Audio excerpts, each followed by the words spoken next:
Hi, I'm Dwayne Reeder, the Executive Director of the Clemente Museum in Lawrenceville. Want to invite you guys to a couple stories I'm going to tell you about Roberto Clemente. He grew up in Puerto Rico in a little town called Carolina.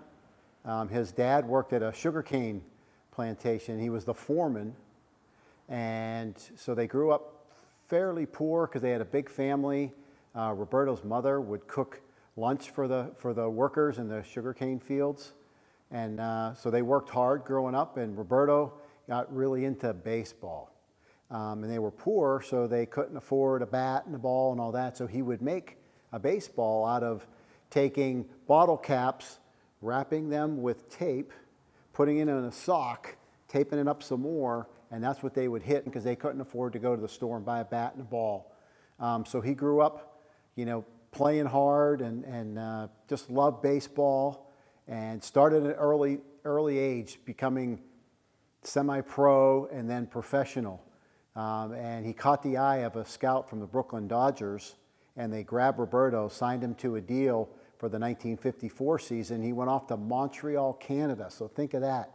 Roberto, a Puerto Rican, and they send him to Montreal, Canada, which the Dodgers were trying to hide Roberto because they had such a good team in the 50s that they had nowhere to play him. And so they kept him up there, and he was unprotected.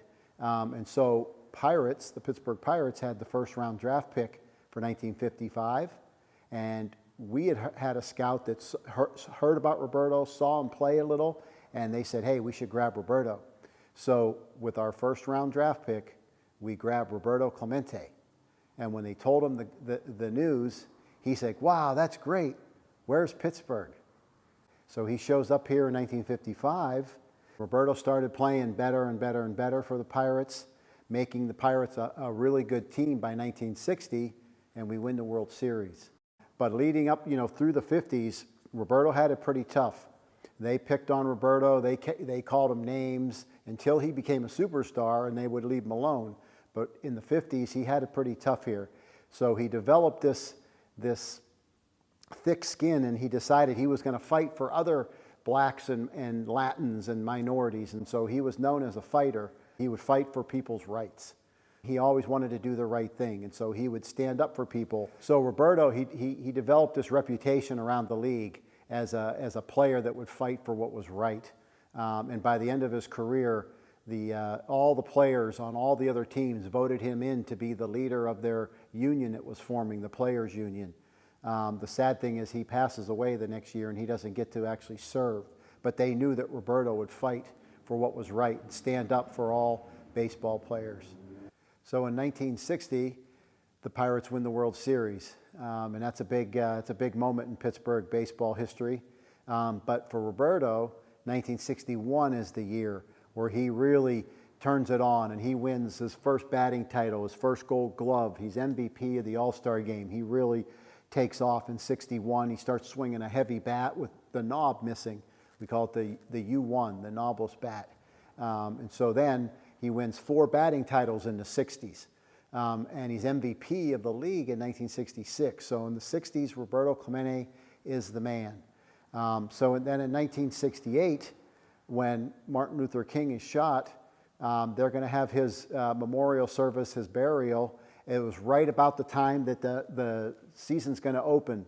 And there's discussion about maybe taking a day off or delaying the season. And so Roberto lobbies with some of the other guys, and they really push for Major League Baseball not to play until Martin Luther King is buried.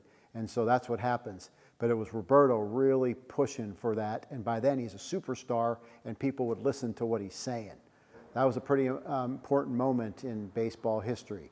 And so then after that, Roberto, we win the World Series in '71, and he gets his 3,000th hit in 1972 on the last at bat of a regular season game. The last hit is exactly 3,000, and that's the number. If you make it to 3,000 hits, you're automatically going into the Hall of Fame. So after Roberto gets his 3,000th hit, he then goes back to Puerto Rico to play winter ball. He's the manager of the San Juan Senators. And while they're playing a game one night, they find out there's an earthquake had happened in Nicaragua. And so Roberto wanted to get people, as much help as he could possibly get. And so he started doing fundraisers and gathering money, food, medical supplies, loading them onto planes and getting them over to Nicaragua.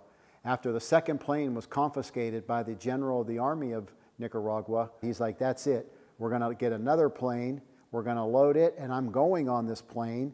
So when we open up the doors to the plane in Nicaragua, I'll be standing there. So Roberto was really wanting to get to Nicaragua on that plane. He got everybody to help load it. The problem was that the plane had been grounded and tagged never to be flown. He didn't know the history of the plane. He just really wanted to get over to Nicaragua. So the plane, being overloaded and in bad condition, went off the end of the runway, hit the palm trees, and right into the Atlantic Ocean. And they never found Roberto's body. So that was a very sad day in Puerto Rico, a sad day in Pittsburgh, Pennsylvania, a sad day in Major League Baseball.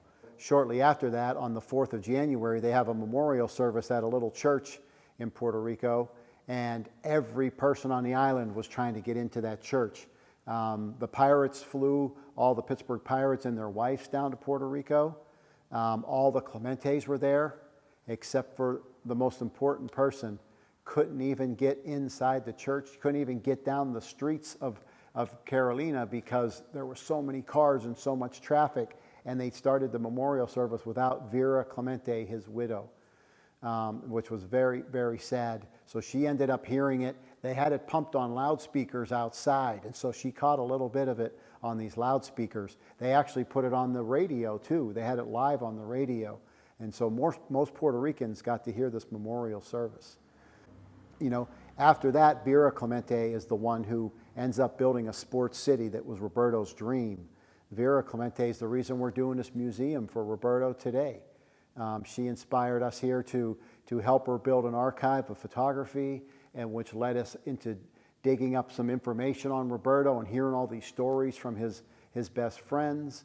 And we decided we would put this museum together and try to make it work here just so that we could honor Roberto and keep his name going and keep his legacy growing. Because when you hear that story and you learn a little bit about Roberto Clemente, what he was doing off the field when he wasn't playing, he was going to Children's Hospital and talking to kids. He was going to Pittsburgh Center for the Blind and working with the blind children.